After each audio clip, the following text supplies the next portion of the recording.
Bueno, yo soy Rosalía Schneider y me conocen como Sally Schneider todo el mundo.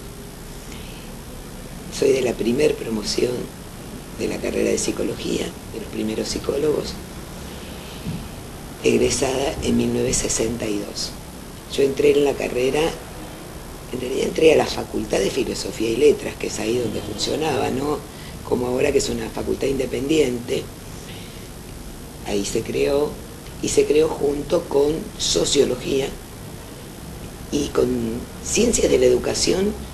En realidad se llamaba Pedagogía y tenía otro plan de estudios, así que también fue como una nueva carrera, e inmediatamente después Antropología, que cambiaron completamente el perfil del alumnado de la Facultad de Filosofía y Letras en esa época, ¿no? Representaban las carreras modernas, más nuevas. Antes la facultad era,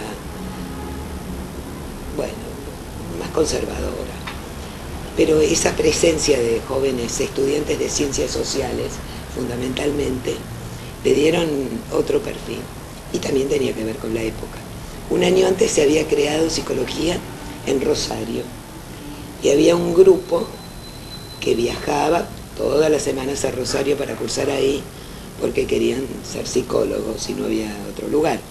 Pero en Buenos Aires, en realidad pasaba lo mismo, que era que todos los que entramos a la carrera ahí queríamos ser psicólogos como sea, a toda costa. Muchos venían de hacer estudios en distintas instituciones donde podían, y bueno, cuando se crea esa carrera, igual éramos muy poquitos, no es pensable con los números actuales, que es brutal, que es una carrera tremendamente masiva, y que yo creo que eso también fue una de las cosas que influyó para que sea facultad. La historia es que, ahora voy a dar algunos saltos en el tiempo. En el 74, con la intervención de Otalagano, en la época de Isabel Perón y López Rega, lo primero que hacen es separar a psicología y sociología de la Facultad de Filosofía y Letras, y después separarlas entre sí y transformarlas en dependencias del rectorado para tener un control muy directo sobre esas dos carreras, que en esa época eran consideradas subversivas y peligrosas.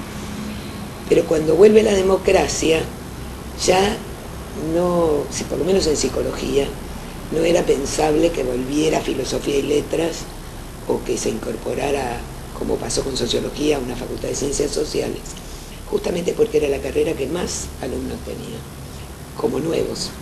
Yo me acuerdo que en el 84 Psicología tenía 9.000 alumnos en el CBC, que era impensable. Bueno, ahora tiene 17.500 estudiantes, así que bueno, tenía que ser facultad también por ese motivo, ¿no? Así que volviendo a la década del 60, cuando empieza la carrera, que fue el 56, no, 57, éramos pocos y estábamos cursando nuestras materias junto con estudiantes de otras carreras. También había muchos egresados de otras carreras de la facultad que estaban autorizados a cursar materias. Así que venían gente de todos lados, médicos, qué sé yo, que cursaban materias en esa facultad. Y la verdad que tuvimos profesores que, bueno, desde mi recuerdo, y creo que de toda esa primer promoción, fueron valiosísimos, ¿no? Siempre el que se llevó las mayores glorias y laudos fue José Blecher, que era para nosotros el sumum. Pero el sumum tenía que ver también, pues sin justo, los demás también fueron excelentes. Blecher tenía dos características que para nosotros eran muy valiosas. Yo creo que también hay que ubicar la época histórica, ¿no?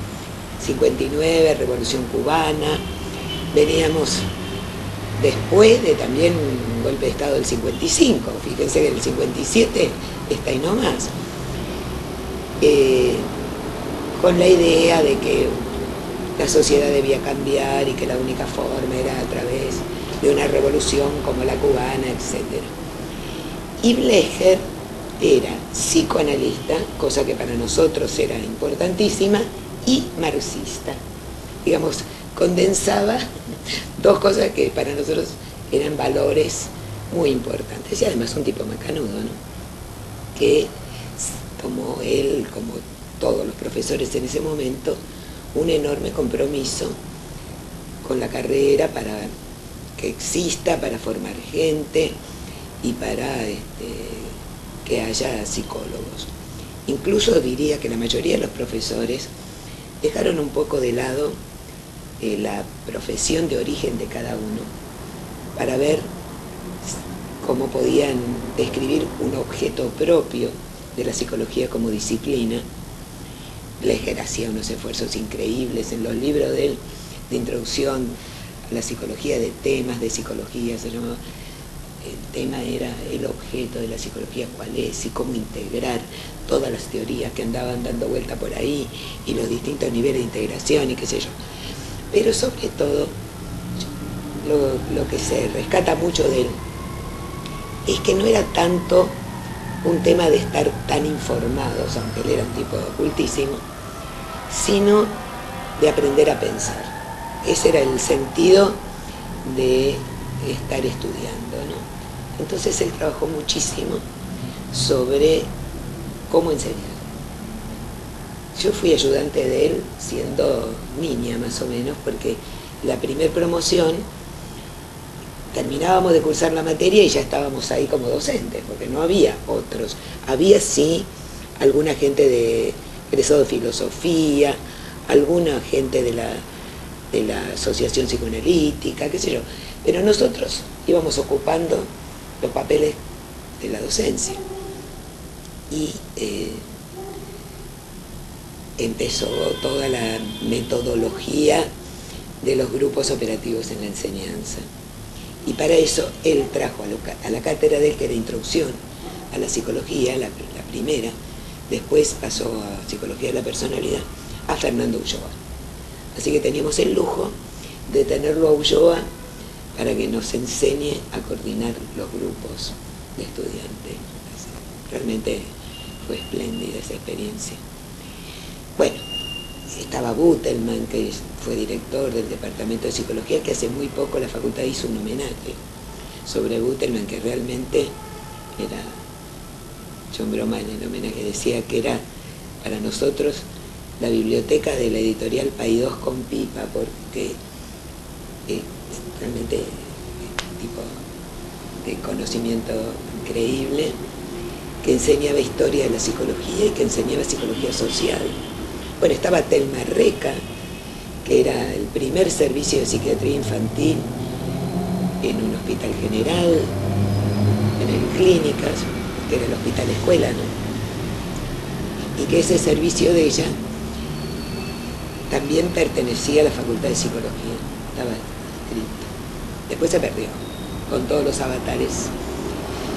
Estaba Goldenberg en esa década también, del 57 al 66, ¿no? Que también había creado un servicio de psicopatología totalmente innovador, que fue modelo en América Latina, y nosotros también nos formábamos ahí, ¿no? Yo trabajé muchos años ahí.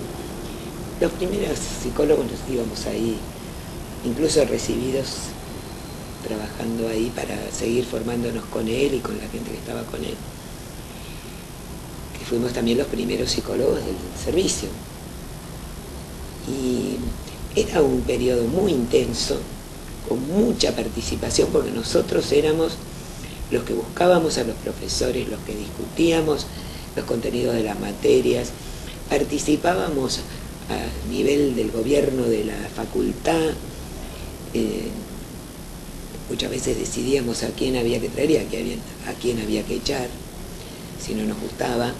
Tuvimos bastantes luchas ahí, pero también participábamos en los problemas del país.